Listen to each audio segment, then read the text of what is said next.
Okay, how's the coffee?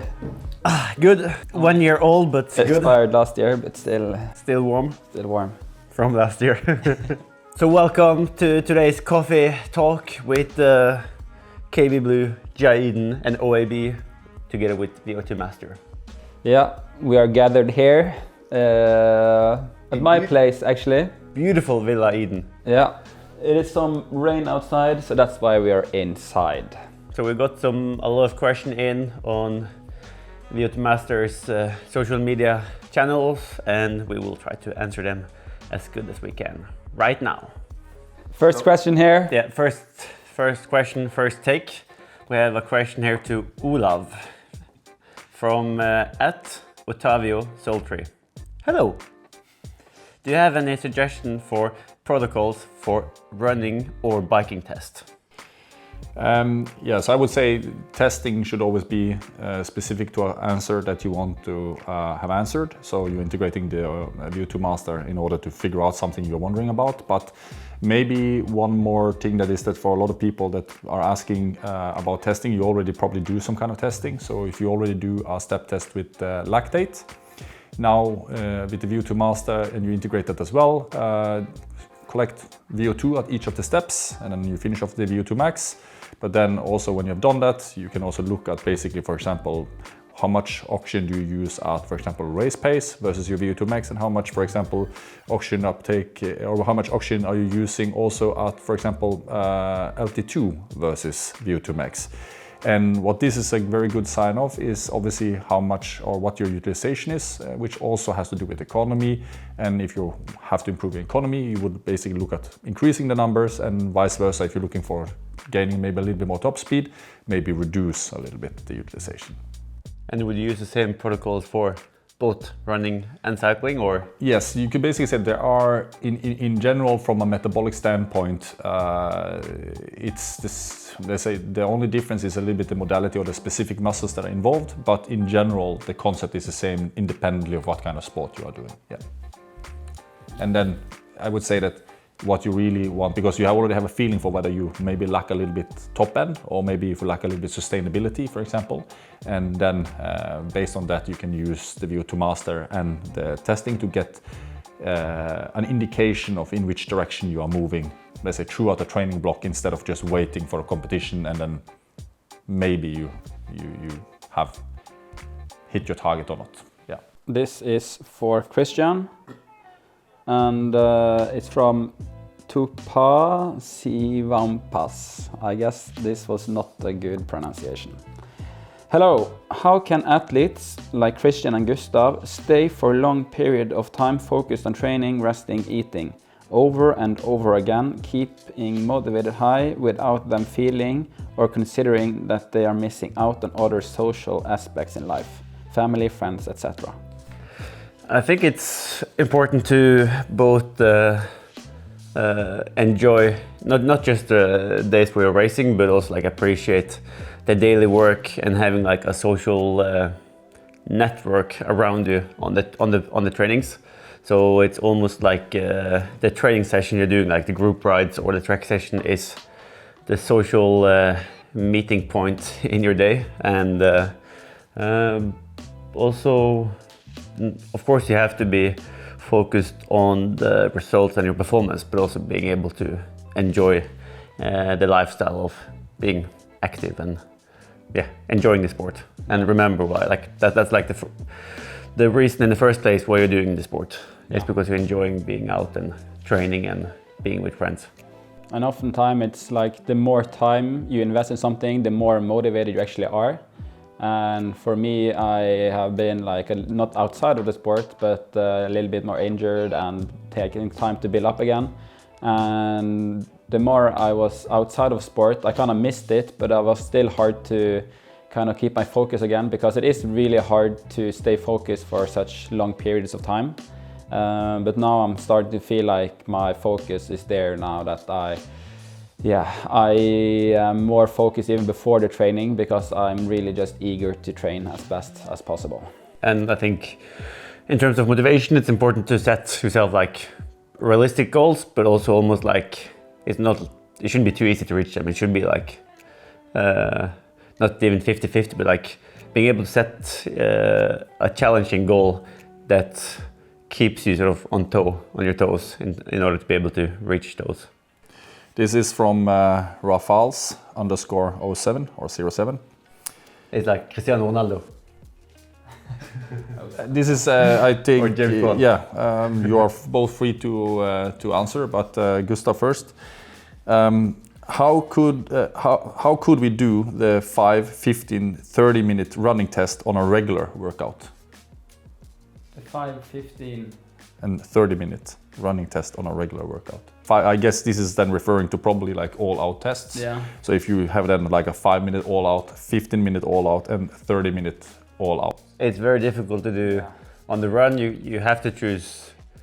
Maybe you can do the 5 and 15 in one day, but you can't do the all three because it will be a part of the track session, I think. Yeah.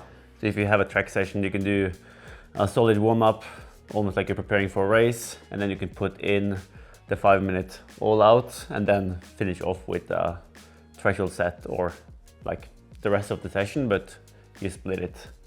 And I don't think this is something we would ever do.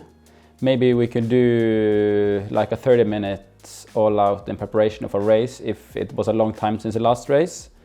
But it's not usual we do those kind of tests. Mostly because the all out stuff we usually do is in a race, and it's a very draining session. So I think you have to be pretty fit to be able to get some valuable information out of this, because it seems really hard. 30 minutes is brutal on the run. If you go on that's the track, a 10K for you guys, almost a 10 or a little bit more than a 10K all out. Then you're preparing it some almost like a practice race. Maybe do it like 2 or 3 weeks before the first race of the season, and maybe put in those sort of sessions then. But again, also here, there are obviously, you can also create different kind of versions here. So for example, you just say, okay, fine. This is, I think one thing is, like you already said, is one to just integrate in the sessions. You do a good warm up, and you can maybe also integrate it with an LT2 session, for example, but you do, let's say, the all out part first, for example. But it depends a little bit on what you're looking for. But is it minutes or is it seconds? No, it is minutes. Okay. Yeah, 2 dots are seconds. That makes sense to me. 1 dot minute, 2 dot seconds. Second, 15 second, and 30 second running test. That doesn't make sense. So I normally when you use one. Delicious coffee anyway. Straight from Taiwan. From 2022, we got some leftover coffee. The reason for why you would normally do it is that you obviously want to establish a curve. You want to establish, for example, in this case, either a power curve or a pace curve. There are absolutely some useful information that can be extracted for it, but I'm also a little bit, you have to be very, I would say, you have to have a very clear plan for when you want to integrate it and why you want to integrate it in there for it to really give a value. But if you want to do this, like to make it practical, I would say just a treadmill, and then you know approximately what you want to do, and then you take the time and then run on the treadmill. Like if you want to do this. Next one. I have a question to Gustav from @ShayBroxo. Yeah. Favorite whole foods before and after training for each specific sport? I guess the sports is like the same. It only depends because swimming is usually first in the morning, especially at home. So for breakfast, it depends. A little yogurt with some muesli, very normal. And then I usually have pasta for lunch when I come back home. And then for dinner, pasta or rice and chicken or something. And then I do breakfast, which is bread. So pretty simple.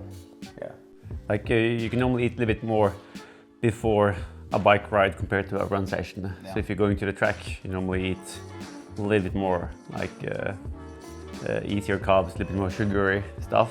But then I don't eat any whole foods the last bit. I can have a bar before or gel something, just to have some energy up. And then again a bar straight after the session. Yeah. But yeah, we're eating quite simple, I would say. And yeah, I cook for myself. We're lucky to have a chef for us in Flagstaff. Brilliant chef. Brilliant chef, but it's still there. The food is nothing advanced, you know. It's we're ordering pasta. It's pretty simple stuff, and it's pretty simple home cooked meals. This is for Olav from Oxylab NO. On average, at which utilization rate percentage of Vo2 Max would you start focus more on aerobic power to raise the ceiling? So let's say that this is Ironman specific.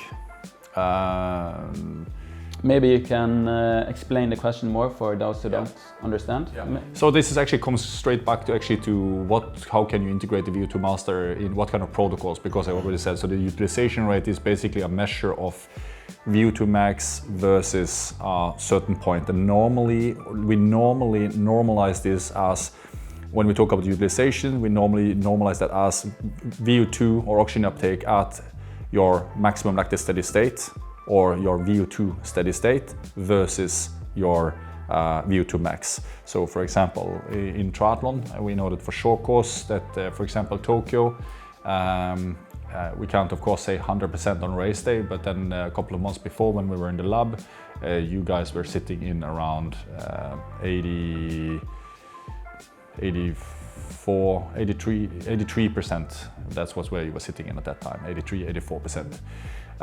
Which is a fairly high utilization. But then of course what we also have to remember, that utilization you can reach, you can reach 85% utilization, you can reach that with a low volume, and you can reach that with a large volume, because there is also one thing that we have to remember, that utilization rate is a one-dimensional parameter. It only says something about the ratio in one dimension, but not how long you can do it. And that's obviously where you can have one guy that's training 10 hours a week and one that has training 30 hours a week. The difference would normally be that you can have the same utilization rate, but it can happen just at a much higher power output or pace, for example, versus the other one, but you're still having 85%.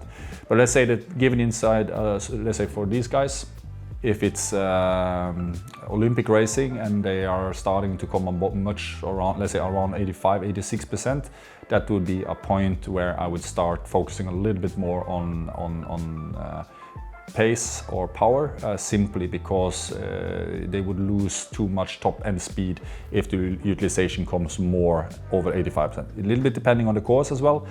Tokyo allowed for more let's say higher utilization. Paris and how the racing is there now, especially on the run, it requires maybe a little bit lower utilization in order to have the, let's say, the top speed that is required.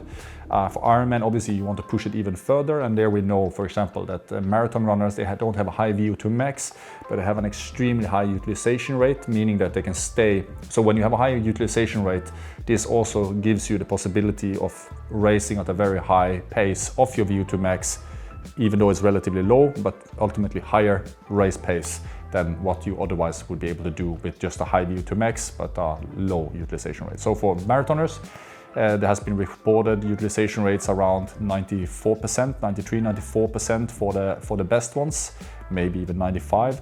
But for Ironman, you will also want to be very high, but it's a little bit different because you also have swimming and biking that you also have to bridge in there. It's a little bit more dynamic. A little bit more dynamic, yeah. So that means that you can't go for an equally high utilization rate. You will end up with a little bit lower utilization rate to be in position for that.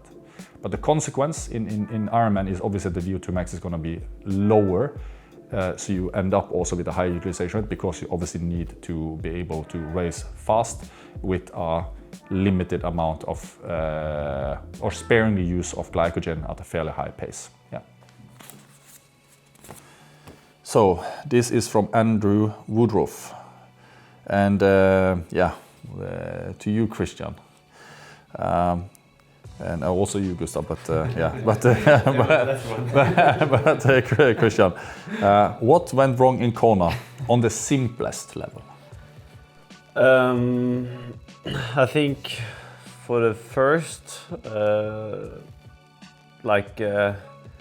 my plan A strategy was to follow Magnus when he passed away, and maybe that was a mistake to start off with. I should have, like looking back at how the race panned out, I should have stayed in the pack. Like looking back, I think that was a wrong move, but also it could have been the winning move, like if I was able to get away and I was riding with Magnus. But then also I got some irritation in my throat, so after like 50-60k I also throw up most of my nutrition.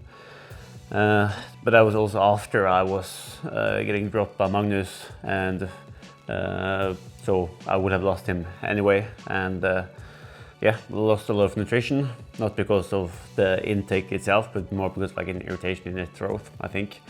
And then I suffered for like maybe 30-40 minutes before I sort of came into that main pack, and was able to refocus and go for plan B and racing for almost like a podium, or ideally running like Patrick did in the end. But then I was just cooked when I came off the bike, and didn't have much left for the run.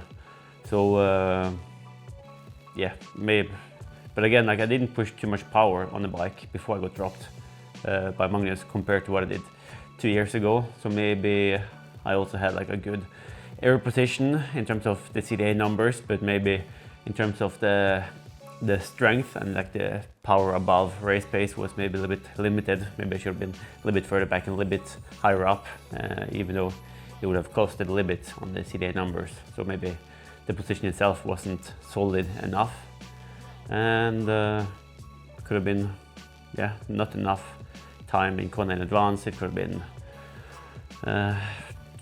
too much flat riding on the pre-camp, or like in Flagstaff, maybe we should have done more hills. It's a lot of things that, yeah, after a race like that, you're just like thinking through. And but that was a question for you as well. What went wrong with me? Yeah, for you. What went wrong for you? So this was on the simplest level, on a more advanced level. On a more advanced, no, I think for me it's kind of even a simpler level. That yeah, I was still not training to my. Yeah, I trained to my potential, but my potential hasn't been good enough over the last year. I'm still like increasing the numbers, but to be honest, I was still quite disappointed because my training has been better than what I could bring out in Kona. I was struggling from the start, basically. I was not ever in the race, I feel like, so both like mentally and physically. And I pushed way lower power than I planned to, but I still got cooked. So yeah, I feel like a lot of things didn't go our way. But yeah, we are extremely hungry for Nice, and we are very... Watch out, Ironman Pro Series, yeah. 2025. Patrick, we're coming for you. We can still do it, even though we are in the 30s. Just look at Patrick. Yeah, big inspiration. To not even be funny about it, but that was very inspiring for me. Yeah? Yeah. We have 8 more years, or 10 more years for you. Very, very cool to see. I thought it was a question for you, Olav, but it's for Gustav. From Andreas Stobberud. That's a Norwegian name. Andreas Stobberud. Is there any benefits of many short runs during the week? 5K or 20 to 25 minutes workouts equals 10 runs, adding up to 50K a week, instead of using the bike as transportation. So it's more like for commuting. I would say the efficiency with running. First, he's a 9-hour Ironman athlete. 9-hour Ironman athlete, so it's pretty good level, I would say. I would say not 5 or every day, so 10 runs. I would maybe do it twice a week. If we're talking like transportation to work, I would say then 4 runs with 5K each, because even though it's not long runs, it's still draining. And you can't only run these shorter sessions, but if you do like shorter sessions every day, you might not be able to perform as good as you can when it comes to the big important sessions. So yeah, you can do it maybe twice a week, but I wouldn't do it every single day for work if the transportation is in mind. If you're working Monday to Friday, you could put in the bike on Wednesday and then do intervals instead on the evening. Yeah. So you're like turning up fresh for the intervals, and then you're doing more the volume for commuting. But it's very good to commute by running or biking. It's for the environment and for yourself. So I fully support it, but I think the bike should be used then 3 times a week and then running maybe 2 times. This is from Atle Siljard, maybe, and it's for Olav. If we disregard fatigue, risk for injury or overtraining, is there any adaptations or benefits in zone 2 or other low intensity training that you don't get in the upper zones? Or can all training be threshold and above? This is for 10K racing. Only LT2 and only Vo2 Max. Wouldn't you say so? No fatigue, no injury. So it becomes, of course, a very theoretical question, because one disregards exactly the things that we need to take into account. But one thing we know is that obviously the body is not like zone 2 only gives one kind of adaptation and Vo2 Max training only gives one kind of adaptation. You get an adaptation to virtually everything. It's just that something gets more stimulus in a lower intensity and something gets more stimulus at a higher intensity. So yeah, if one uses it as a purely theoretical exercise, then you can say that, well, if then time is your limitation, you could say that, okay, the more volume you can complete to exhaustion at high, or let's say, and packing in at higher intensity, obviously the more stimulus you will get. But again, I wouldn't even maybe call it theoretical, it becomes hypothetical, because I would say that you can't look at it that way, because there are more things to the body than just pure muscles and oxygen uptake, and there are many things in the body that needs adaptation. So yes, but no. Yeah. Yes, but no. Yeah. It's a question for me, but you can also answer. Yeah, I guess. So this is then from Lesda, and it's a question for Kristian. And I can also answer. But you can comment. Okay. So if 10K running is the primary goal, does low intensity training have any other function or benefit other than filling the gaps in between medium and hard session to maximize the total work done? Yeah, I would say so. Like, you need to fill up the volume, and of course, it's getting too hard to do it only threshold, and only you need time to recover as well for the harder sessions, and then you need to fill in with the volume. Yeah, I think actually also that ties back maybe a little bit to the previous question as well, and that is that, okay, if you look away from injury, fatigue and other things like... Mental fatigue. Yeah, that's one, but also we know that it takes also time to really, like if you want to have a progress on a 10K session, for example, or like something that's going to be race specific there, the problem is also that you need to be filled up also perfectly on the glycogen side as well. Because if you're a little bit less filled up than the previous time, then also the problem with that is that you won't be able to have progress. So everything has to be in place for you to be able to have progress, or when you are really pushing the boundaries of where you are currently. But it also means it also then depends on the volume of the training you do as well. But in general, yes, more work we know is there's a very good correlation. If you are precise on what you do, there's a good correlation between volume, and maybe the best correlation between performance is volume, but with precision. Volume is key, because there is no single key sessions. Okay, this one is from @flow_triathlon_coaching. I guess if you... This is a coaching question then for the coach, I guess. For the coach. What metrics are target utilized with the Vo2 Master during intra-training sessions? Okay, so to create a case, first of all, it would be based on what we work on. For example, so if it's efficiency, it would basically see that the oxygen cost to move over a certain distance improves, or the oxygen cost for producing power for a certain duration also improves.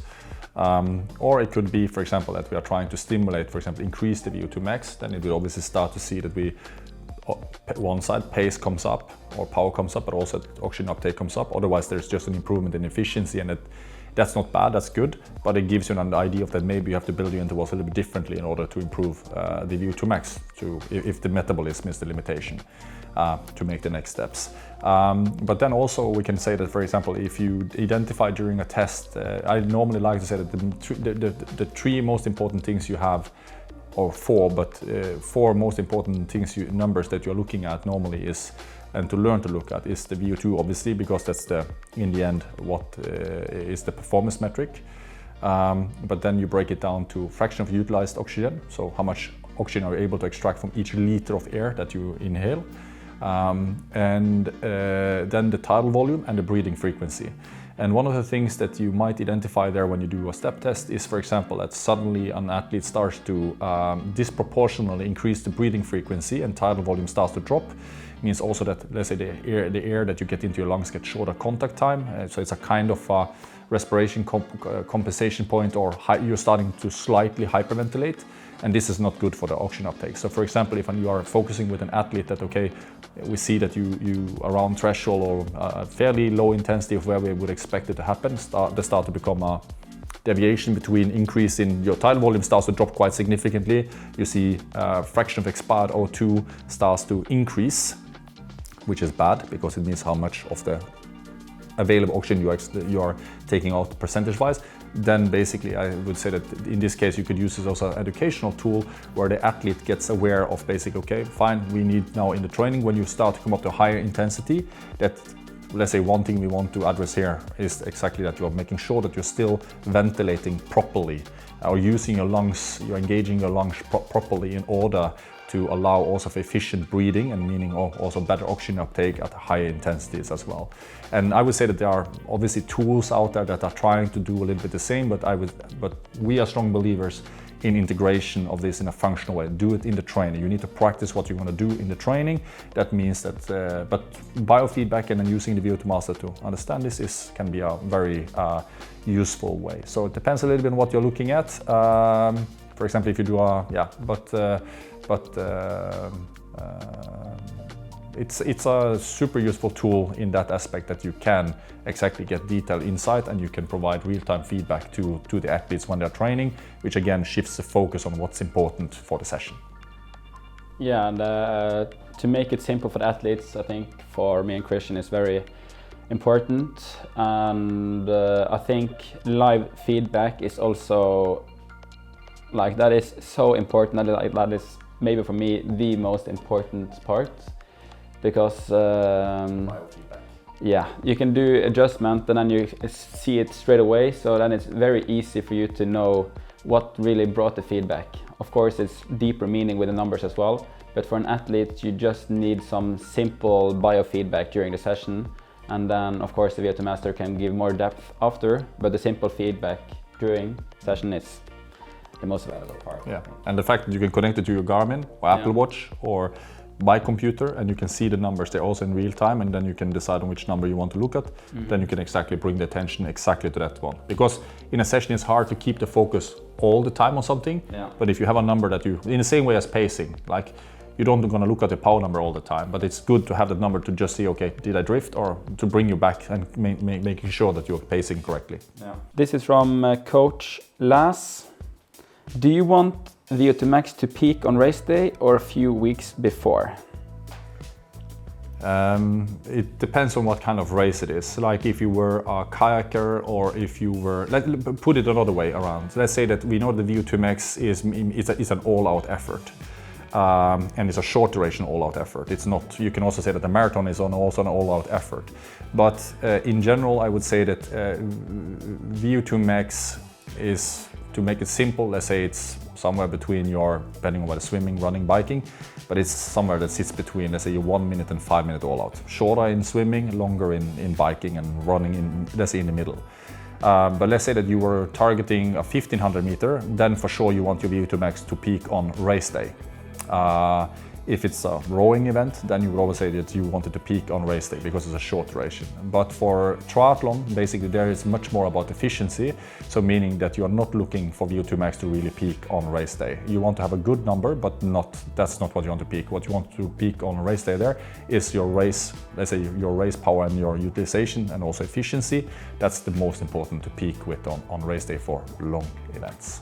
When do you test VO2 maximally and submaximally? Actually, there are many ways to do this, and one of the things that reason for why we love the Vo2 Master is because it allows us to do it in the field. So what you can do there, in contrary to doing it in a lab, is that in a lab, obviously you get a picture, or let's say even a spot picture of just that time when you are in the lab there. So it will normally vary throughout the week. It's not like your VO2 max, if it was 90 in the lab or if it was 70 in the lab, that it's going to be the same next week. But obviously it will be fairly close to it. It's much in the same way as power. It doesn't mean that if you can put out 500 watts today for 1 minute, you can also put out 500 watts next weekend, but it will be broadly in the range there. That means also that one of the values really with Vo2 Master is that you can bring it out into the field and you can integrate it into a part of the session. So let's say that you do a LT2 session. So instead of you do a test profile and then you figure out, okay, this is your VO2 at certain steps there. Now on an LT2 set, so if you do LT2 intervals, you can measure on a couple of the intervals.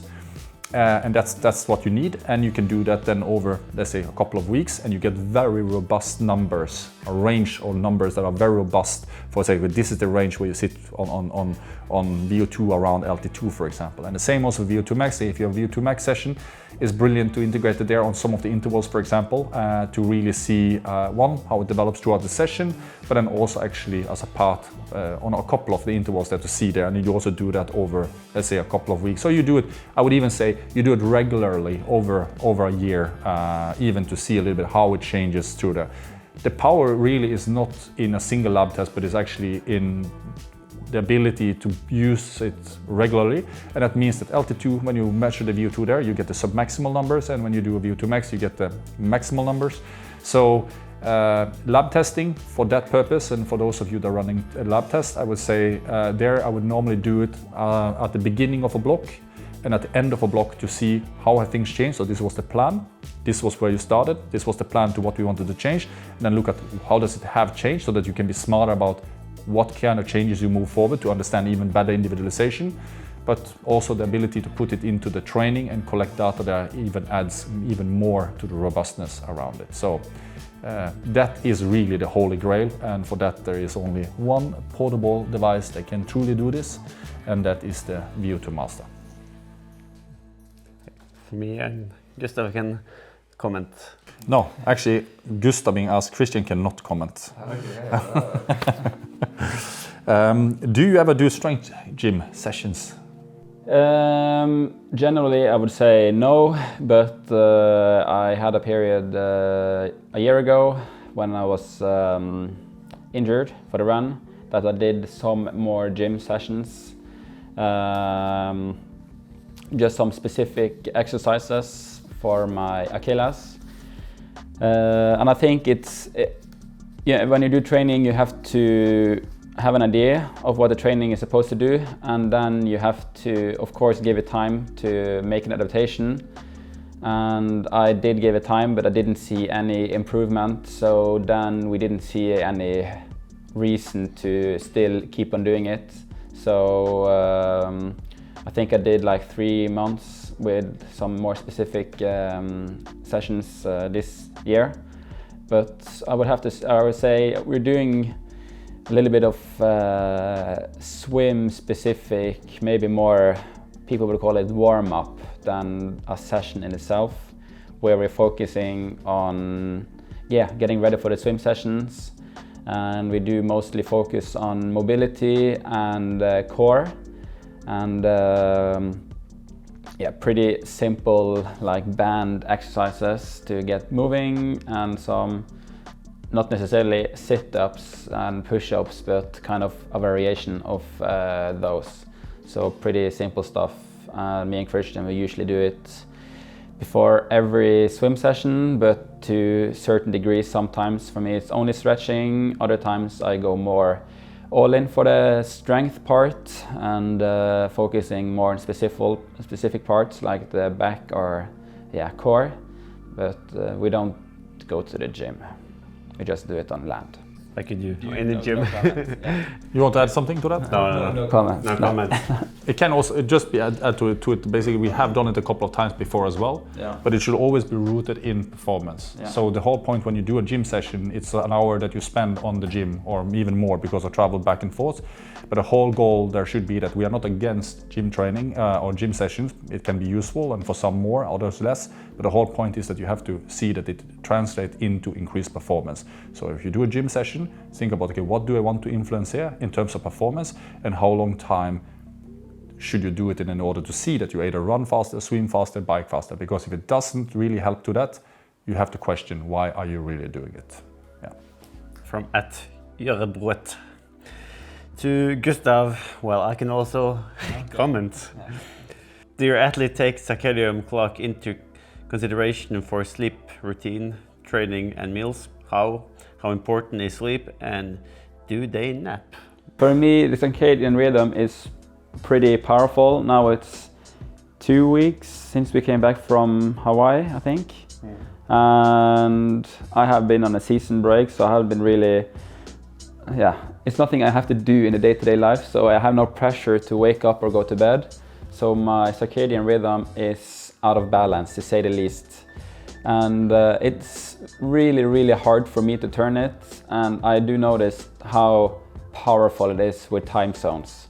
So I really like to go to sleep and wake up at the same day, every single day. And usually I never sleep longer on rest days. I just wake up at the same time. And I think that's a good signal for me to know that I am well rested.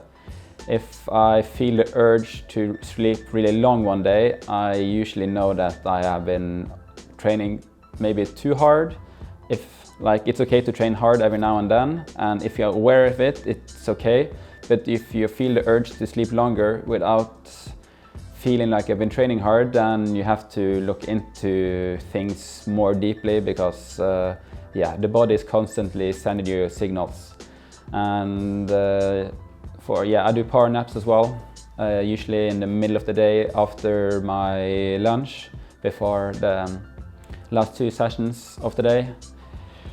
Sometimes I get a bit over-eager and sleep a bit too long, and then it's really hard to wake up again, and I struggle a little bit with falling to sleep in the evening. So I prefer to keep it within the 20-30 minutes mark.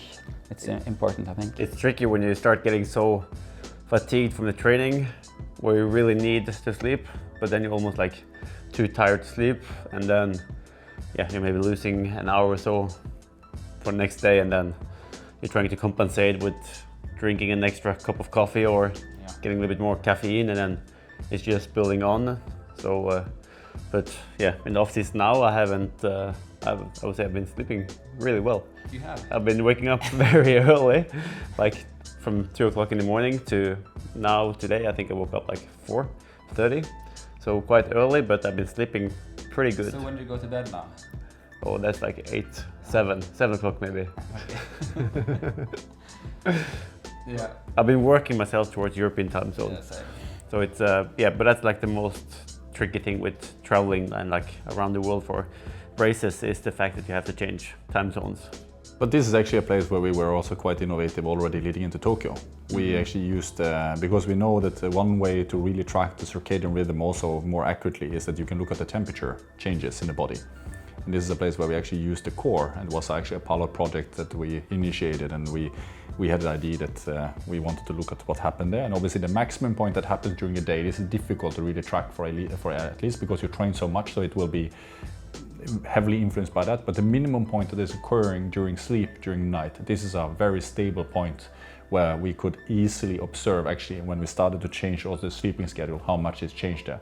And one of the interesting things that we actually learned there is that when we had changed the sleeping schedule by 4 hours, we had actually gained more. The circadian rhythm had stably changed actually a little bit more than what we changed it there, which meant it was easy to come back into training when we arrived in Tokyo and Miyazaki that year. So it is a place where there are some really good tools on the market that you can, the core is actually quite really good for that kind of purpose. So yeah.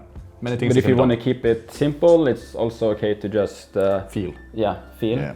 Because sleep is usually good indicator. Yeah. But the tricky thing, if you're turning it quickly around, your stomach might not be on schedule. Yeah. So that's like if you're going, like flying to Asia, and suddenly 1 o'clock middle of the day, then you're having your morning shit.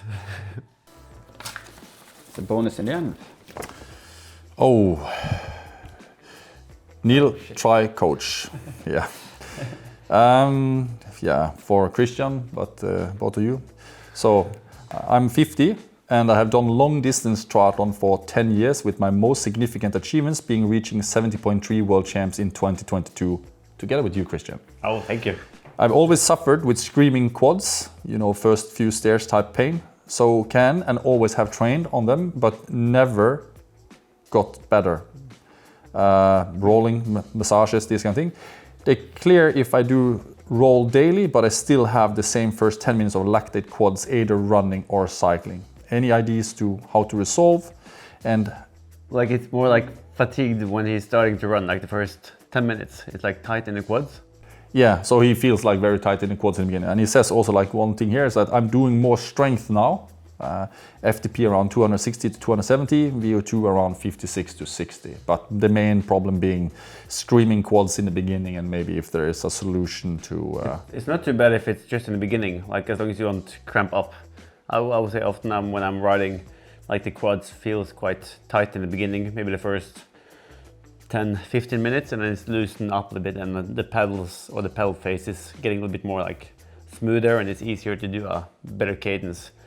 So maybe he can then during the warm-up do a little bit more some intensity, maybe put in like some 30 seconds or 1 minute of above the power he's planning to do on the intervals. So then he's going down again on intensity. It would be interesting if he had access to a Moxie sensor to also see if the oxygen saturation is also low, or it's just a feeling. Because if the oxygen saturation is also very low, I mean that's very easy to get with more warm-up, because the blood flow, and then so it would be interesting. But also a place where you could also then imagine also that there is a poor oxygen uptake as well, maybe in the beginning before it maybe gets warmed up. Yeah. But maybe doing some stretching like on the quads, I would say. It does already do that, so you use rollers and stuff daily, and then it seems to make it a little bit better. But I want to do stretching, so it's like really stretching the quads, not just rolling. When you, but yeah, maybe he has just poor circulation there. So yeah, but then but it's a good advice. Yeah. But if he's like me, if he struggles to just sit down on like. How do you say it? Like, just sit down on your legs, and if that's hurting in the quads, then maybe he's, as me, very tight in the muscles. But good advice is stretch. Obviously, and during the warm-up maybe a little bit, and then you using the Moxie can give let's say a little bit more insight. But also I think here, like, we are different in the end, and that means basically that a little bit of experimentation with this means basically also that maybe he just needs a little bit longer warm-up before he really can go into it compared to others. But is strength training, is that a good way to increase blood flow? For me, it doesn't make sense in that way, but... Yeah, no, I'm not sure if again, hard to say without more details, but I would say that it wouldn't be my first thing to go to for sure. It would probably be a little bit further back in the row, But at least the good thing is, it's just in the beginning. Yeah. So things get easier. Yeah, it's good. Then you know that it's getting easier for the last half. But here we are, getting into the final question of the day. Good timing as well with the coffee. I've got one sip left. So, what are you more excited about right now, personally or professionally? I'm excited to start a new year of training.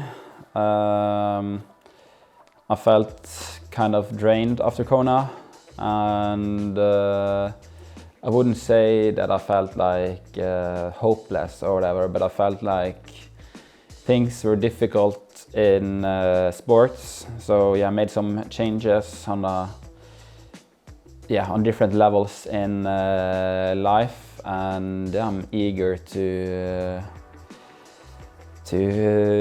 take ownership of my training and really pursue my dreams. For Kona, I had ambition to perform, which is a very it's a vague ambition and it's hard to quantify it. But for Nice, it's winning, and for me, it's easier to have a winning ambition, and that's it's a goal that inspires me more. So I would say, feeling inspired. So maybe that's what I'm most exciting about. I'm more excited about getting back into training. Yeah. I've done 2 complete weeks now, basically doing nothing and probably having a week left. So feeling excited to go back out running, swimming if I still know how to swim. And And you're moving house? Yeah, moving house in 2 days. So excited to get a little bit better view over downtown. Should be good. And we have a pizza party, I think. Pizza party. In the new house eventually. Yep. And you, Olav? Well, Uno X? Uno X, yes. I think the positivity in the team there and the people that is something that really excites me. Obviously, I think the first year there's not going to be any large changes. There's a lot of new things for me to really get to know the people and really start to see where to change. I remember when we started working together almost a decade ago now. I think we spent almost 1.5 years only on intensity control, purely starting to use lactate, these kind of things. But as it progressed, they started to become a little bit more. And I think that sometimes it's easy to forget that where we are today is an accumulation of many years, but it started simple. And that's something I'm really excited for with Uno X as well. Maybe the cameraman should come forward here and just... Show his shirt. Yes, I like it. So I'm super excited for that. And then of course also I have, as many know, we have been working a little bit on AI for a couple of years, and this is something I'm really excited to also spend more time on moving forward. But in general, it's life is good.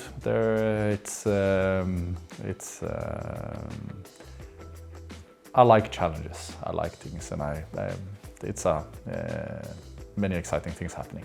Yeah, and also on Vo2 Master. Thank you so much for watching, and thank you to Vo2 Master for hosting this show. You got more left. It's a bit cold. If you would like to have further information on Vo2 Master, you have to reach out to the Vo2 Master team at Vo2Master.com. www. I don't think you have to write www anymore. I think I think you can just write Vo2Master.com. You can use Google as well, I think. But anyway. Or search GPT. Yeah. Or anyway, just type in you will figure it out. Yeah. Just reach out to the team, and the team will help you no matter where you are in the world. They are super helpful.